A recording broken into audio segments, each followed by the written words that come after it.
Well, good evening. I hope everybody had a blessed day today. Just going over some of the news that's some recent developments that we've had on Telegram since the last time I did a video. And it looks like Russia has resumed doing nuclear testing. Since the last time, I think it was last month, they did a nuclear test on that Satan 2 bomb. And it ended up being a failure, or it was a dud. Something happened that didn't turn out right. It failed the test. I think it was in August or September. So it looks like they're back doing nuclear test exercises. Matter of fact, I think they just conducted one today. And I think they're doing this in response to NATO has pretty much lifted all restrictions off of Ukraine now. Because before Zelensky kept begging NATO and the United States to lift the restrictions on how they could use those long-range missiles so they can strike deep inside of Russia. Well, NATO and the U.S. was hesitant to do that. But now that North Korea, Kim Jong-un, has deployed 10,000 of his troops to help Russia fight this war in Ukraine, NATO and the U.S. have lifted those restrictions, and they gave Ukraine permission to use any weapons that the West provides them in any way that they want to in order to defend themselves, because now they got two countries that are coming out against them. Ukraine is not a very big country. Russia and North Korea are double teaming them at this point. So they should have been lifted those restrictions and let them use those weapons any way they wanted to anyway. But yeah, so that's why I think that Russia is back doing nuclear testing, because Putin has threatened many times before that if Ukraine is given permission to use those long-range missiles to strike deep inside of Russia, then he is going to go nuclear. So that's why I think that they've resumed these nuclear testing. They've tweaked whatever went wrong with the last test with that Satan 2 bomb. And so now they're getting geared up. Russia's getting geared up. No fire was ensued at this site. War. According to Russia's defense ministry, 109 Ukrainian drones were intercepted over multiple regions in the past. So yeah, that's what I think is happening, is that not only that, I believe Russia might be trying, I'm thinking that they might try to do something with, they might try to bomb or nuke one of those European countries like France or Great Britain or England or something. Because they know that they got to send, all they got to do is just send like one nuke there, and it'll blow. Dmitry Medvedev, Russia's former president, and I think he's head of the security ministry or something. He said that all they have to do is launch one nuke, and it'll destroy Great Britain pretty much. And they can destroy, they can do some damage. So I'm thinking that that's what they are. They're either going to nuke Ukraine, which I don't understand why they would do that, because Ukraine is so close to Russia that it would cause some type of, chemical radioactive damage to Russia as well. But and then also to Poland. And if they do anything to Poland, if they launch a nuke and it affects Poland, then NATO gets into it. So, and the United States and the rest of NATO will get into it. So that's what's happening on that front. And with Israel and Iran, if Iran retaliates, which they said that Iran is preparing a retaliation with a 4,000 missile attack against Israel, a retaliatory attack against Israel, 4,000 missiles. They're saying now, the U.S. and Israel are saying, if they do, then that is going to be a terrible mistake, because then they're going to go after all of Iran's nuclear facilities. They're going to destroy all of their nuclear facilities. Right now, from this last attack, it only affected or destroyed their air defense system. But this time, if Iran does not stand down and just leave well enough alone, the United States and Israel are going to retaliate. And this time they're going to put them down. I believe that they are going to. See, Israel has already relented because, they under the pressure of NATO and the United States, they have relented because they were going to destroy them this time around, from this last attack. But if if Iran retaliates again, if they don't stand down, this time the United States gets into it and Israel, and I think they're going to just go ahead and destroy this country completely, just wipe it out. So we'll see, and this may happen before the election. I don't know. We'll see. We only got what's today? Tomorrow is Wednesday, less than a week before the election, and Russia's doing nuke drills, and Iran is threatening to attack Israel again. So stay tuned, y'all. Hezbollah has elected their new leader, Qasim. What's his name? Qasim, I think. What is this guy's name? Naim Qasim. Naim Qasim has been formally elected by Hezbollah to be Hassan Nasrallah's replacement. That's, his successor. And Israel's general over the IDF said that he tweeted on his Twix X page, not for long. So that should let you know, they didn't name him, they didn't identify him as the successor. They're going to send the assassins in on him. So he's not going to be living much longer, according to Gallant, which we knew that anyway, because they've been eliminating all that leadership left and right. So, yeah, it's only a matter of time before this man is eliminated, this new successor.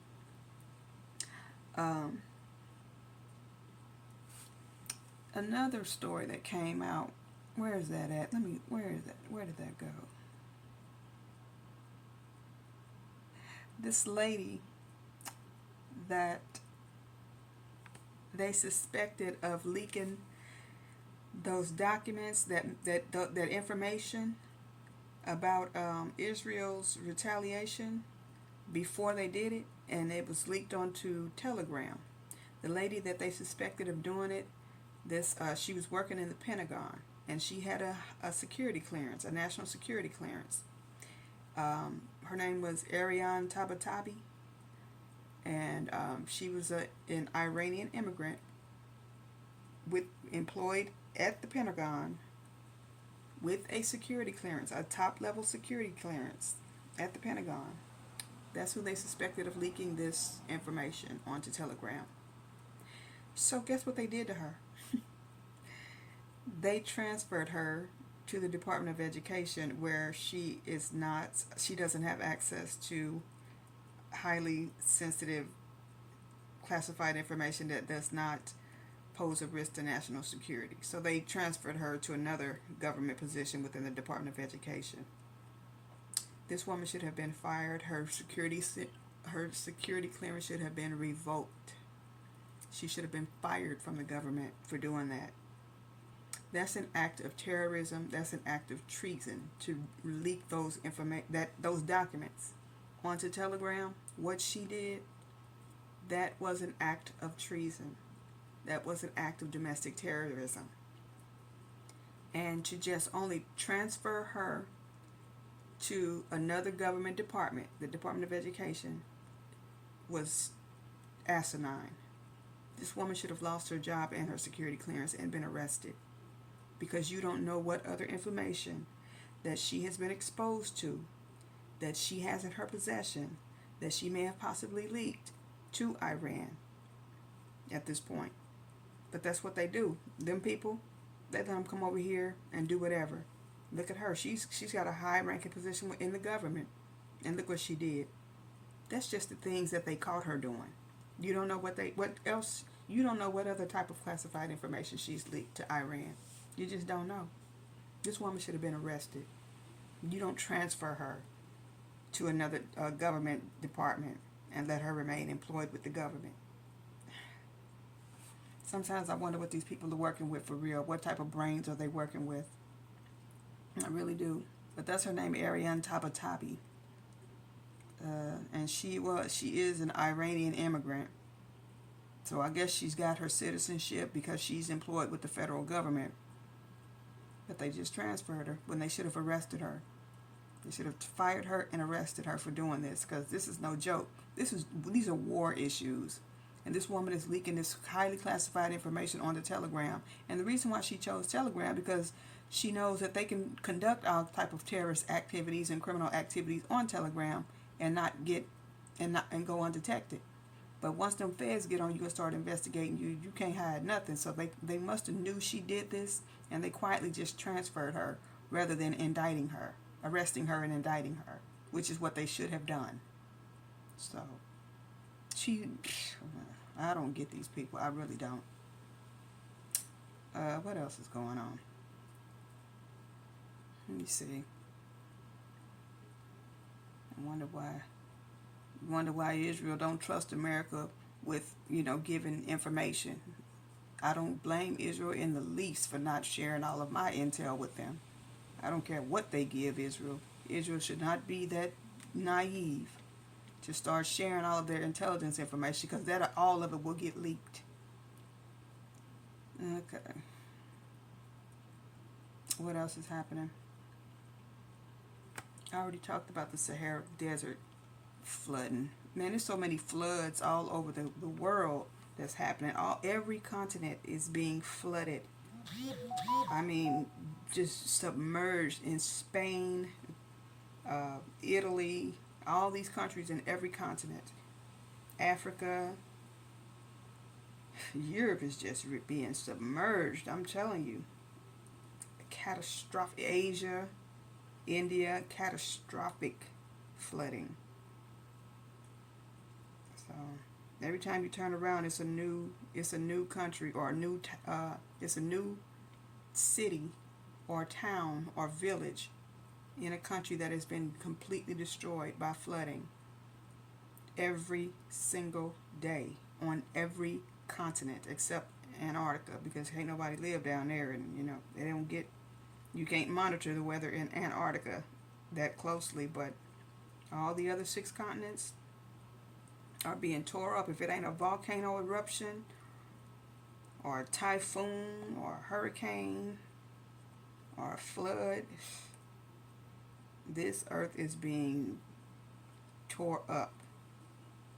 There was a story I wanted to talk about that I saw about gambling. It's a story that considers gambling to be a public health emergency now. Gambling addiction. And there's a news story. There it is. It says, gambling is like a global public health problem now. They just now figuring that out. It says gambling, a growing disaster for global health. It says the harms of gambling are much more extensive than previously thought. Hello, duh. With about 80 million people worldwide suffering from gambling disorder. And that's because, you can gamble on your phone. You can do a lot of the states are allowing sports betting now. You can play the lottery online. You can go and you can play the slots online. Even with the gaming, you can compete with other gamers for money and gamble, even through the gaming. So it says pokies, sports betting, racing, lotteries, casinos, and all other gaming products took $32 billion in 2022 and 2023. That's an average of $1,500 to $55 from every adult, and it's growing every year. Increasingly, we're aware of those losses. Family breakdowns and separations, domestic violence, loss of assets, neglect of children, crime and imprisonment, loss of employment or educational opportunities, mental and physical issues, lifetime regret and shame, and in some cases suicide is caused by gambling addictions. It says a new report from a commission established by the Lancet Public Health reveals for the first time the global scale of this problem with gambling and its consequences. And it said it's rapidly increasing across the world. The harms of gambling are much more extensive than previously thought, with about 80 million people worldwide suffering from gambling disorder and 450 million affected to some degree by gambling harms. The new analysis by the Lancet Public Health Commission on gambling reveals that gambling disorder affects about 15.8% of adults and 26.4% of adolescents who gamble using online casinos and slot products. You know, you go into the store now, you go to a liquor store, they got slot machines in the store. So a lot of times, them owners of them stores with them slot machines and those gas stations, they not telling no kid, hey, you can't use that machine. Psh. Them kids can go drop some coins in there, hit the slot machines, and gamble. And even if the kids, you know, a lot of these kids look so much older now, they can go in there, even with the age of COVID, they go in there, put on a mask or something, or either put on some shades or something, go right in there, drop their money in those slot machines, and just gamble. Who's going to stop them? The store owners are not going to stop these kids. You'll be doing that all day. So, you know, with the phones and like the random slot machines and all of these places of business, I can see why it's growing more so, you know, with adolescents, because it's too accessible now. Yeah, so I know we were talking about not too long ago how in Vegas they got this bridge that they say people jump off of all the time because that's the gambling capital of the country. People come and, you know, they go on vacation, they mess around and go into that casino and lose everything. And then how are you going to go home and explain to your spouse that you've gambled up y'all's life savings, or you've gambled up your business, or you've gambled your house up? And that's what causes the breakdown in the family structure. Divorces, fights, all kind of stuff. There's a total breakdown of the family because of a harmful gambling addiction by one of the father or the mother, or even the kids. The kids may get to stealing from the parents or something because he's got to feed that gambling addiction. It is very much an addiction, because it's just like a rush that people get when they go into that slot machine and they hit that first time, win like $10,000-$15,000 in the slots. That rush that it sends, or if they go and gamble poker or blackjack, whatever, and they win the first time, hit big, several $1,000s, that's a rush. And so that they want that rush again, just like a person smoking crack cocaine or meth or something. It's a rush that first time, that first high that you get from winning all that money. Next thing you know, you are hooked and you are chasing that high. You know, and you will spend all kinds of money, you know, trying to get that feeling again. So gambling is just like a drug addiction or alcohol addiction. It can be it is very harmful. So it says, you know, it includes children and adolescents who are now routinely exposed to gambling promotions and advertising at a scale and in ways unimaginable from even 10 years ago. So people didn't foresee that all of this access to gambling products was going to be so harmful to kids and adolescents, but it is now. It says gambling has become digitized and readily available via mobile technology. Accessibility is unprecedented and highly promoted by saturation marketing and sponsorship deals with sporting leagues and players.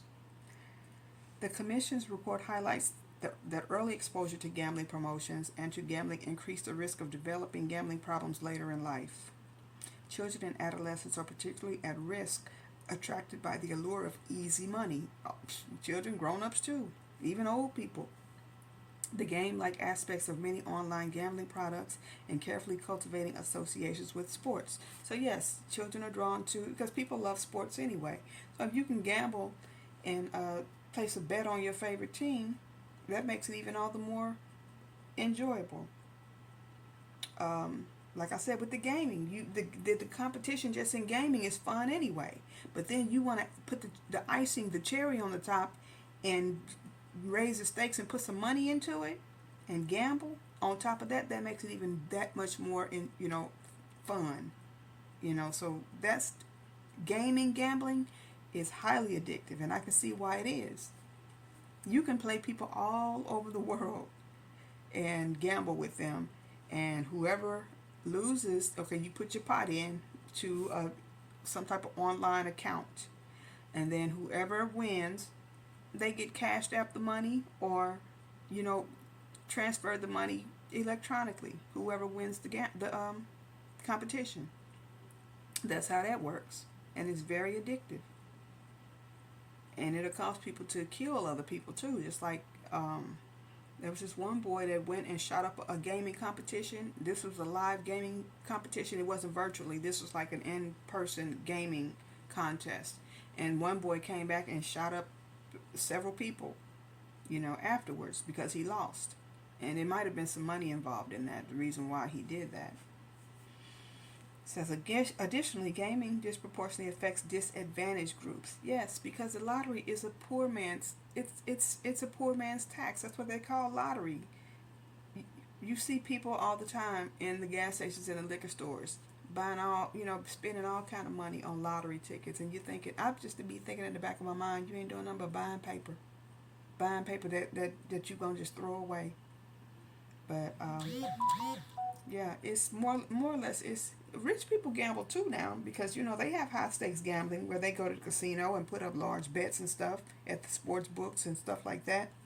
They gamble too, but it says it disproportionately affects disadvantaged groups because they don't have the money. A lot of times rich people, they have the disposable income to indulge in gambling and it not devastate their lives like it does a poor person or a working class person.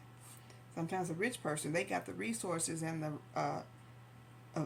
they got the ability to get that money back that they lose sometimes. But with a poor person, you lose so much, you can't recover from that devastating loss. So it affects disadvantaged groups and makes a huge slice of its revenue from those who suffer from gambling disorder. From disadvantaged groups with gambling disorders, that's where a huge slice of the revenue is coming from, especially old people. And I talked to you about that before, about the old people that go to the casinos just to get away and have some type of social life because they don't have anything else to do. They go to the casino and gamble all of their little money away. The life savings, the social security checks, the pensions and stuff get gambled away just because you want to have some type of social life. It's a way of getting out the house.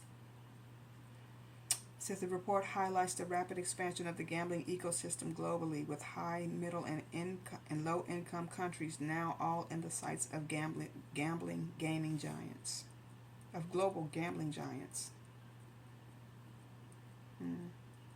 Mobile gambling and the rapid uptake of mobile communications means anyone, anywhere can have a casino in their pocket 24 hours a day.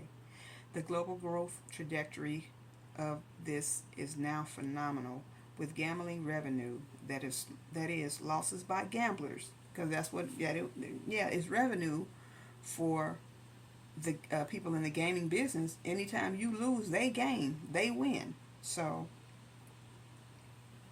the revenue, the gambling revenue, which is losses for the gambler and wins for the person who owns the gambling business, is estimated to hit $1 trillion by 2030, up from about $500 million currently.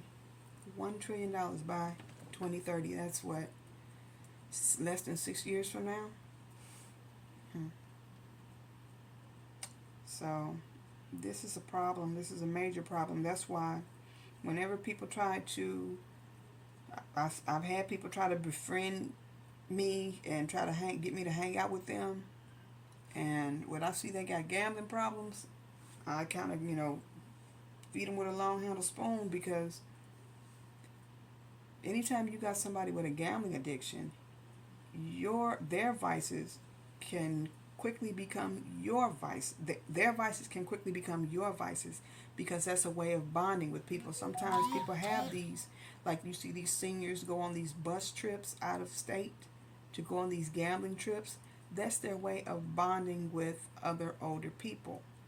Or you have these group of people, that's their way of bonding is through going to the casino together, gambling. So yeah, it's really a problem, and I guess now they're really starting to pay attention, with this. But they're trying to have these things now called so-called responsible gambling as a way to treat gambling addictions and disorders, which that's not going to work. That's not going to work.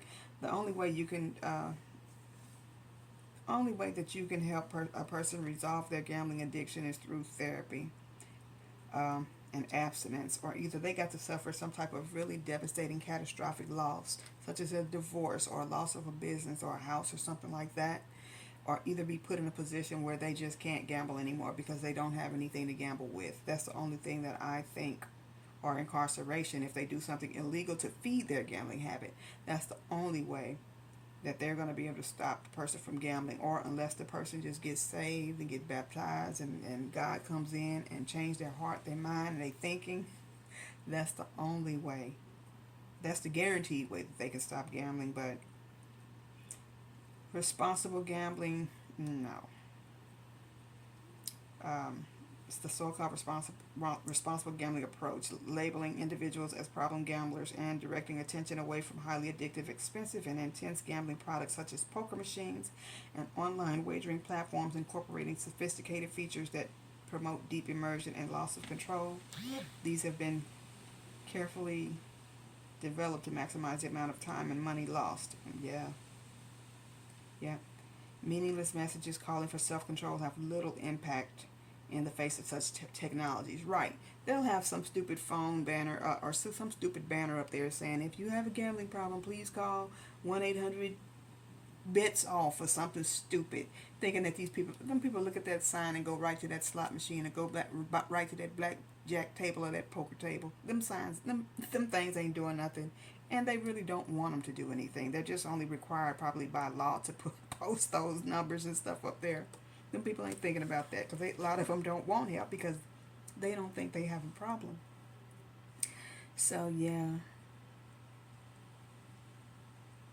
only thing that they can do, it's just that there has to be some type of personal responsibility, because that's just like with alcohol or with cigarettes. You can put the warning labels everywhere, but that if that person has an addiction, there's nothing you can do about that. The person is going to buy that product or indulge in that gambling if it's out there and is readily available and they have the money to do it.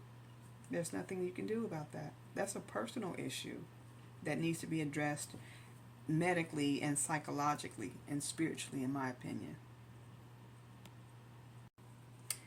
I read another story that was recently reported the day before yesterday, I believe, on CNN, where it says that one of those astronauts that came back from space after, I think they spent what was it? They said they spent 6-month vacation. I think they spent a couple of months up there or something like that. But anyway, it was 4 of them. It was 3 Americans and a Russian that went up there, and they just came back. The ones that parachuted down into the Gulf of Mexico, when they came back, well, one of those astronauts had to be hospitalized overnight, and it says that the other 3 had experienced some type of medical issues too. And this article, let me see, it says that was the New York Times. It says NASA astronaut leaves hospital after medical issue. But then there was another one that I saw that it said all 4 of them had medical issues when they came back. Let me see. Let me find that story, because I read like 2 or 3 stories about that, because it just really made me curious as to what type of problems do they have when they go up there and then come back down. And it says that these people suffer these type of problems because they're exposed to prolonged radiation and different types of gases and things, and then also because of the gravity issues of being in space for prolonged periods of time. And it says, in space, astronauts may face decreases in blood volume, orthostatic tolerance, and aerobic capacity, while also experiencing arrhythmias, problems with the heart. Other issues that they can have, it says changes in bone mineral density, loss of muscle mass, and muscle functions. It also said that that woman, one of the two that's still stranded up there in at the space station up in outer space, they said they were only supposed to be up there 8 days, and because of the issues that they had with that Boeing Starliner, they are stranded up there until at least February 2025 for 8 months that they know of, and they're saying that that's when they anticipate going up there trying to get them. There's no guarantee that they will be able to go and get them, and if they will be alive in, what is this, coming up, November, December, January, what, in the next 3 months, they got 90 more days to be up there, exposed to all of that atmosphere up there in space. So, and then they also talk about the mental health issues that you have of being up there stranded for months and months at a time. But it says it does something. It causes a rapid deterioration of bone mass and red blood cells. That it will cause anemia. Where is that story about that lady? They said that that woman that's trapped up there, they said she's having vision problems, because you know they can communicate with them. They can talk to them, and they're asking them probably how are they doing and things like that. So she's probably complaining now of vision problems. She's having vision problems. So, what was her name? Sunita Williams, Sunita Williams. She's having health problems up there. It says, reportedly, Sunita Williams is experiencing spaceflight-associated neuroocular syndrome, SANS, that's what they call it. Spaceflight-associated neuroocular syndrome, a condition observed in astronauts that affects the eyes and brain during and after extended space missions. See, they said this stuff because those gases up there in outer space is probably getting to them. They've been up there quite a while. They've been up there, I think, since June. Something like that, since June. It says prolonged exposure to microgravity and radiation are likely to affect the health of the astronaut duo, the woman and the man that's stuck up there. As per reports, Williams is experiencing eyesight problems in the International Space Station. It says the duo had undergone few tests recently. How they can test them up there, I'd like to know. But yeah. It says they've undergone tests, and she's complaining about vision problems. Tests tested the use of an ultrasound device with software guidance instead of remote guidance from doctors. So they can test them virtually through an ultrasound device with software while they're in outer space. The duo conducted bladder and kidney ultrasound scans to demonstrate autonomous medical procedures in space and inform future crewed missions to the moon, Mars, and beyond. So they have a way to medically monitor these people while they're up there through ultrasound devices. Wow. So she's having eyesight issues. She's having vision issues due to microgravity. And they said that this can affect the brain. So she's got the neuroocular issue. And it says it affects the eyes and brain during and after extended space missions. It is characterized by changes in vision, increased intracranial pressure, and structural changes in the eyes. The condition is a significant concern for astronauts as they spend more time in microgravity environments. In microgravity, bodily fluids including cerebral spinal fluid, shifts toward the head, which can increase intracranial pressure and put pressure on the optic nerves. This can lead to changes in the shape of the eyeball, particularly flattening of the posterior segment, and can affect the function of the optic nerve, resulting in visual disturbances.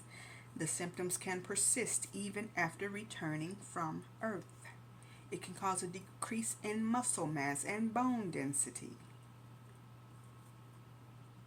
It says prolonged exposure to weightlessness causes a decrease in muscle mass and bone density, a condition known as space flight osteopenia. Osteopenia. In microgravity, the musculoskeletal system does not experience the same stresses as it does on Earth, leading to bone loss. It affects the functioning of the heart. Another major concern is the cardiovascular system in space. Fluids shift towards the head due to the lack of gravitational pull, causing changes in blood volume and pressure. This can lead to cardiovascular deconditioning, where the heart becomes less efficient at pumping blood, and astronauts may experience orthostatic hypotension, a drop in blood pressure upon standing. Exposure to radiation. Space environments also expose astronauts to higher level of cosmic radiation compared to Earth. The increased radiation exposure raises the risk of cancer and other radiation-related health issues. Space agencies monitor radiation levels and provide shielding in spacecraft to minimize exposure, but long-term effects remain a concern. All because you want to go up there and be nosy and see if there is life on other planets, or if you want to see if there's a possibility that you can go up to one of the planets and colonize it. Or if you can go and see what's on the moon and see if there's life on the moon, or if you can go and live on the moon. You are willing to risk your health just to do that. That atmosphere is not fit for human habitation. And they keep going up there trying to do something that God has not enabled man to do. And that is to live and occupy outer space. That is not no place for no human being. That's the heavenly realms. That's the spirit realm. And if these two people do not die before making it back down here to earth without facing some type of substantial problems from being exposed to that environment for a prolonged period of time, or from not being exposed to things down here on earth such as oxygen and things like that, in order to keep you alive. You know, we have oxygen, we have water, we have different things down here that God has created in order for us to survive down here on earth that may not be available up there in outer space. So it's a combination of things that they don't have up in outer space and things that are up there in the atmosphere up in outer space that can cause these people to have severe problems, including brain damage, loss of red blood cells, vision problems, heart problems, and all kind of things, just because you want to be nosy and go up there and play God. So if these two people make it back down here, they are blessed. We'll see. I mean, live, nothing happen, Lord willing. Come February 2025, if they return down here, I bet you. And you know what? I wonder if they go back up there when they come back down. Oh, I'll do it again. I had fun. I really enjoyed it. I'll do it again. Only an idiot would go back up there, knowing that you had been trapped up there for 8 months on a voyage that should have been 8 days. You would be a fool to go back up there. Like I said, why come Elon Musk won't take his own spacecrafts up to outer space, get in there himself? He want to send astronauts to go up there, but he won't get up there himself. That's why. Stuff like that. Because he might know or be afraid that he might not make it back. See, they plan with God when they do stuff like that. So let me see what else is going on. People just that's that, and that's what the Bible says, that people will be the it says in the end time knowledge will increase. Humans are able to build machines that could medically monitor people all the way up in outer space. So knowledge will increase. And it also says that, people will be lovers of pleasure. And that's what this is. This is this is the thing of pleasure, because they don't have to be up there. And yeah, so that's enough of them. Speaking of lovers of pleasure, there were, oh, and this is just so ridiculous, this story. 2 influencers on the internet drowned. Let me get that story back up, y'all. I'm just like, influencers drowned. There's a story of 2 influencers who were out on a boat in the ocean or somewhere. Let me see where they were let me see, where were they? It says, a fatal mistake. 2 influencers drowned on a sinking yacht after refusing life jackets because it would ruin their selfies. Can you believe that? It says, 2 influencers drowned to death as they refused to wear life jackets when the party boat they were on sank, police said. Aline Tamara Moreira de Amorim, age 37, and Beatriz Tavares de Silva Faria, age 27, died as they reportedly thought that the life-saving gear would ruin their selfies. So they were on a yacht.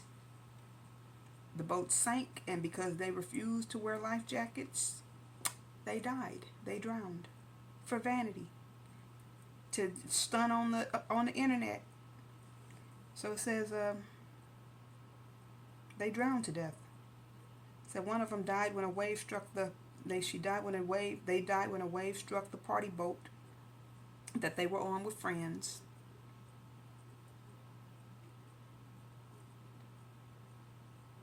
Ooh, and look at this, y'all. It says tragedy struck after an overcrowded boat was sunk by a wave on a stretch of coast known as the Devil's Throat off the coast of Sao Paulo, Brazil. The Devil's Throat. So you went in the Devil's Throat and got swallowed. Have you ever been swallowed down the Devil's Throat because you was too cute to wear a life jacket? This was September 29th when that happened. And the police chief said it's because they would not wear protective gear because they wanted to take selfies while they were on the yacht stunting. They said that the jackets, they said that they get in the way of their tanning. These revelations came a month after the tragic incident, following the investigators' inquiries within the boat's skipper. So the boat's skipper said that he told them to put on life jackets, and they said no because it would ruin their tan and it would ruin their selfies. The captain, one of 5 survivors, said that he was ordered to take 6 influencers to the shore despite his boat having a maximum capacity of 5 passengers.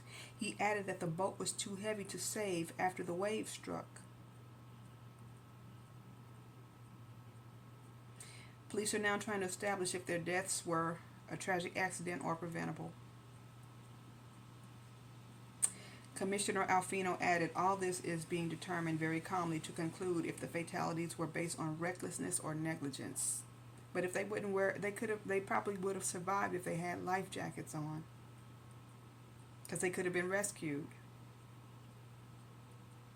Aline posted photographs with her pals on the luxury yacht onto social media shortly before the tragedy. Survivor Vanessa said the group of friends had met up to party on the yacht and spend the day drinking on the Devil's Throat. The friends later split into 2 groups and onto separate vessels to get back to shore, but one, a rented speedboat, was swamped by a wave on the return journey. Vanessa said she had managed to scramble into a life jacket and survive by clinging onto rocks, so she barely survived and she had a life jacket on. She said there was a moment in the water when no one could see anyone. I was fighting for my life, she said. Another survivor, Camilla, recalled how she almost died in that terrifying moment. She said they were very strong waves. We almost died. We didn't know how to swim. They didn't even know how to swim. That should have been all the more reason why they had those life jackets on. I knew that I couldn't take it for long. I hurt my foot and swallowed a lot of water. Swallowed. We threw ourselves into the rocks. The Devil's Throat, the region where the accident occurred, is located between Porchat Island and Zigzova Jupi State Park, Japi State Park, Zigzova Jupi State Park, and Sao Vicente. It attracts surfers because of its waves, but hides several dangers due to the strong currents that hit the area. So they go surfing in the Devil's Throat.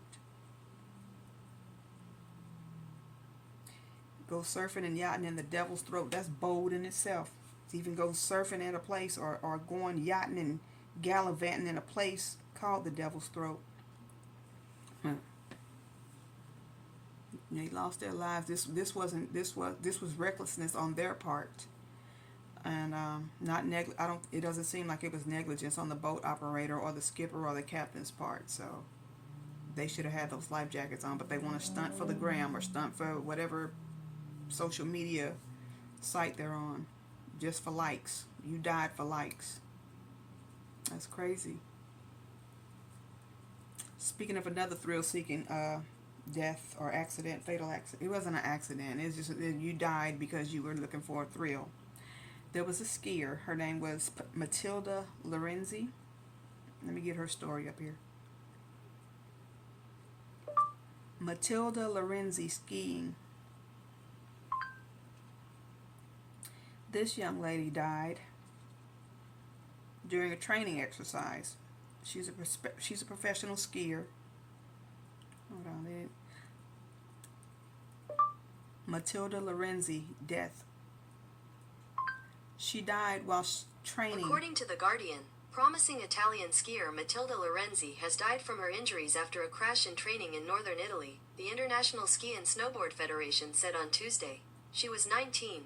We are deeply saddened by the passing of Matilda Lorenzi, the World Ski Body said. Only 19. 19 years old.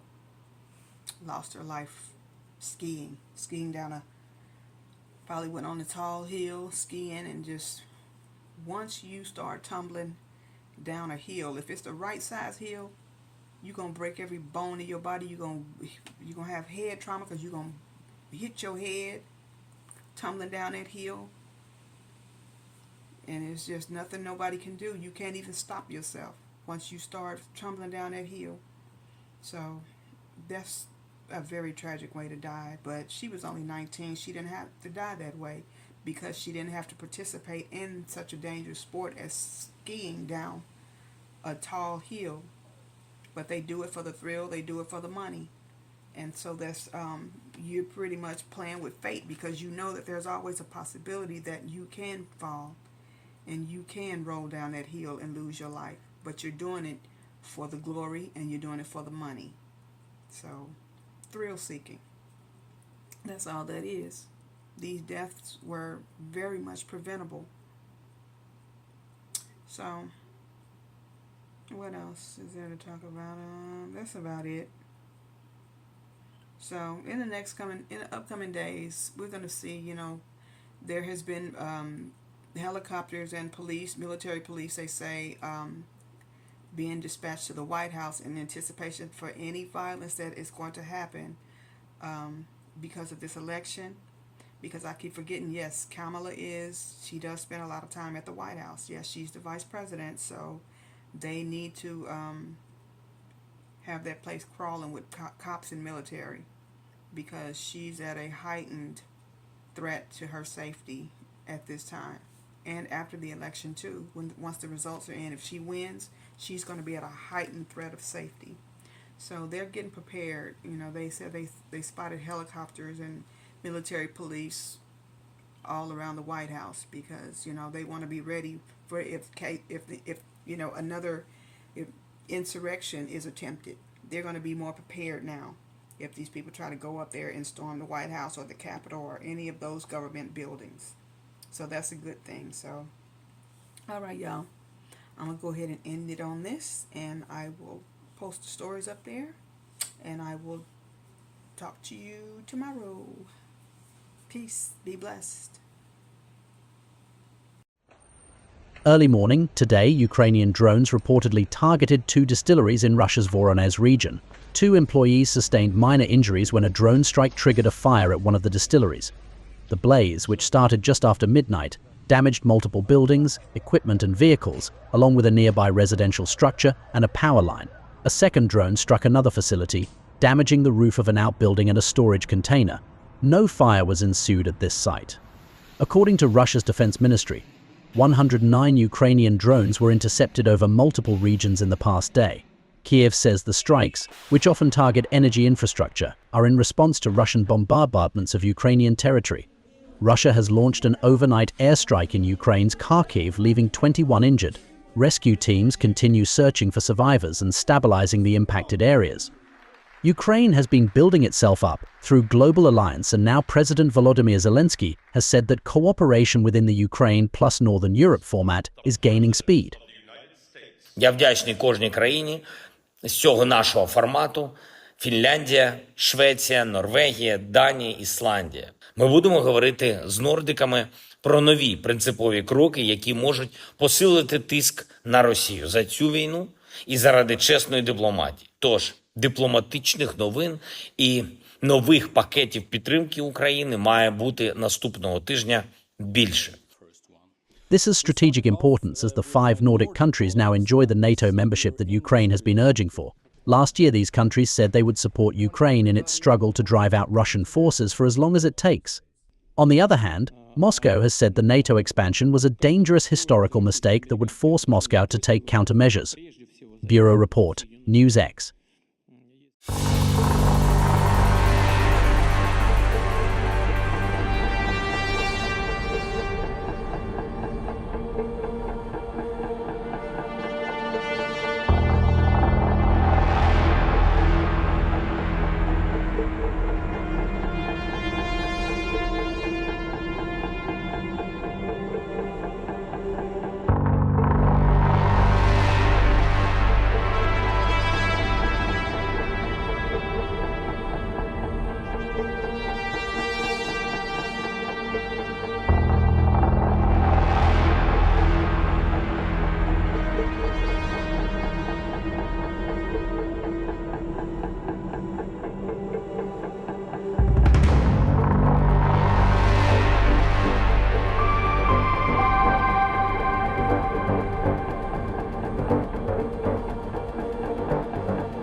Time now to take a look at what's trending on WION's social media platforms. First of all, we start with the website. Naim Qassem will become Hezbollah's new chief after Nasrallah was killed in Beirut in late September by an Israeli strike. Qassem is a veteran figure in Hezbollah, having served as Deputy Secretary General since 1991.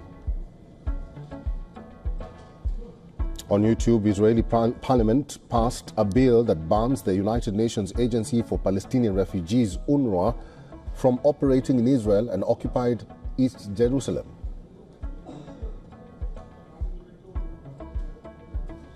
On X, the Diwali celebration in India is transcending the boundaries of regions and religions. In a unique event leading up to Diwali, Muslim poets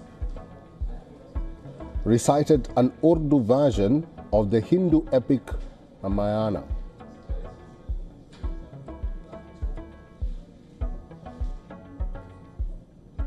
On Facebook, Israel and Iran exchanged barbs at the United Nations Security Council's emergency meeting on Monday. Iran accused the US of complicity in Israeli airstrikes.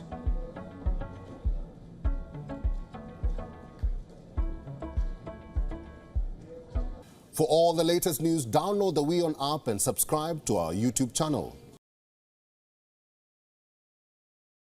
Play a game on your phone and there's a sports betting ad. Listen to a podcast and there is another one there. Open social media and you'll find celebrities talking about betting wins. Gambling has reached new levels worldwide, and so has the threat it poses to global health.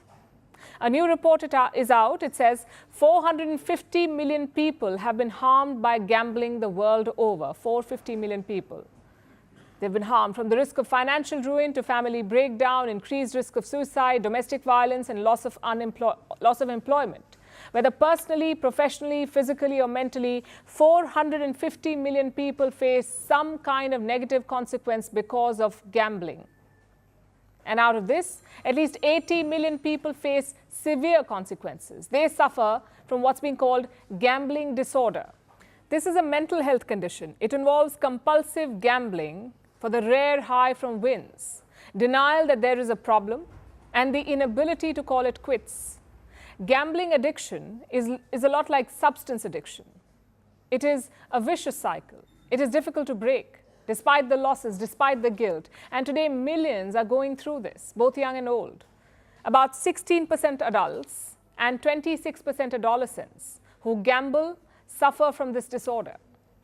This is a sign of our times. It has become easier than ever to slip into gambling addiction. The industry is expanding rapidly. You don't need a lottery ticket anymore. You can access a casino 24 hours a day thanks to that mobile phone in your pocket. And this is the result. Online casino and online sports betting are the most rapidly expanding areas for gambling globally. As the internet reach widens, so does the reach of the gambling industry, which has an ace up its sleeve: marketing. Incisive and sophisticated marketing with a barrage of ads, gambling is a booming market. It is worth about $774 billion. It is expected to reach $1 trillion by 2030, mostly thanks to online gambling. It is expected to have about 300 million users by the end of this decade. So this is a difficult battle, especially for countries like India, where gambling is complex and controversial. India has varying laws in different states, most of which prohibit gambling, with some exceptions like lottery and horse racing. Goa, Daman and Sikkim allow casinos. Meanwhile, online gambling is a legal grey area. No national law prohibits it, but it is banned in Andhra Pradesh and Tamil Nadu. Despite the prohibitions, illegal gambling is reportedly widespread in the country. It is estimated to be a $60 billion market. And its online market is said to have more than 12 million users. What about other nations? Japan, Qatar, Poland, and several others ban gambling. In countries like the UK and Australia, gambling is legal. Meanwhile, some countries have had a change of heart. France, for instance, is thinking about legalizing online casinos. Last year, Brazil legalized them. And in 2018, the US overturned a ban on sports betting. Since then, most states have permitted gambling, making the US one of the biggest gambling markets in the world, worth about $67 billion. So this is the gist of it. Countries do not know how to deal with gambling. Some are betting on it for tax revenue and legalizing gambling. Others want to ban it. But their execution fails on the ground. Countries do not know what is right. But one thing is clear, legal or not, the world needs stronger regulation to curb the impact of commercial gambling. Else, we are gambling with public health. First Post decodes the U.S. election, explains how America chooses its president. Your primer on the race to the White House. Everything you need to know about how America votes and its global implications. U.S. Election Explained. Every Monday and Thursday only on First Post.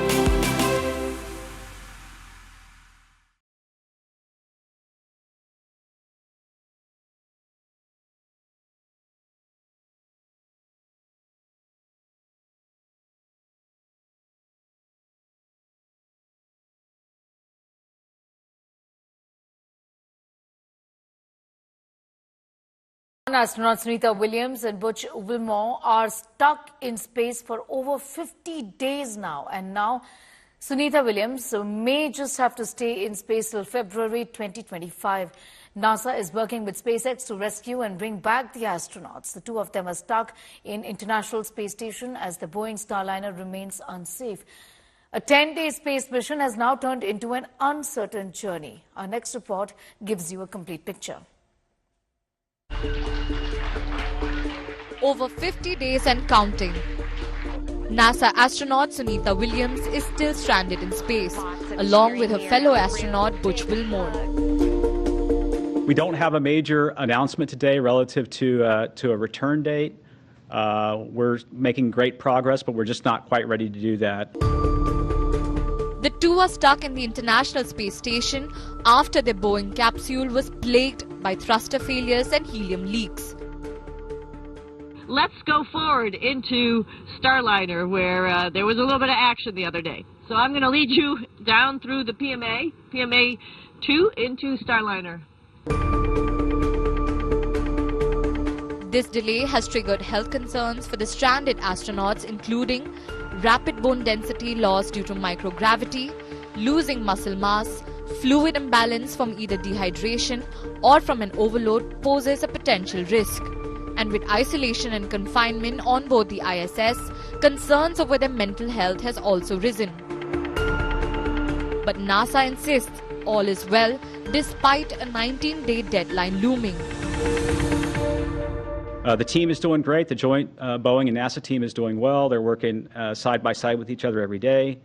We're methodically working through the data, and we'll come home when we're ready. This was Boeing's first ever test flight with a crew on board. And now NASA is staring at an over $1 billion loss if they abandon the capsule. We have contingency options. We've put those in play. NASA always has contingency options. What was meant to be just a 10-day mission has now extended into a journey of uncertainty for Sunita Williams and fellow astronaut Butch Wilmore. Will they return or won't they? With Alicia Panwar, Bureau Report, India Today.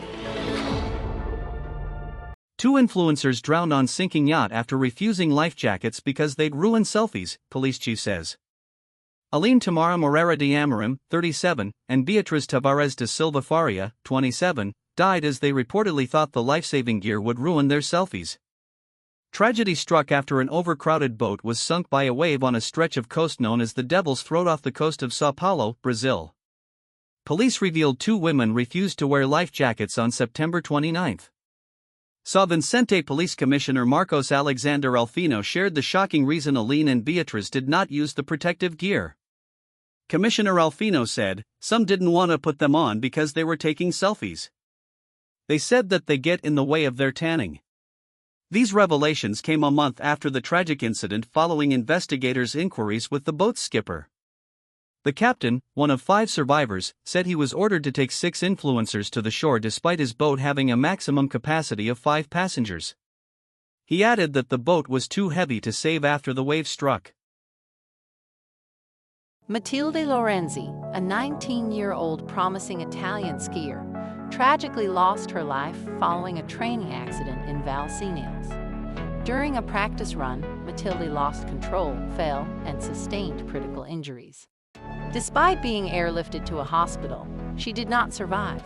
Her passing leaves a deep void in the Italian sports community, which mourns the loss of a talented young athlete. Subscribe to our channel for more updates and give a like to support our content.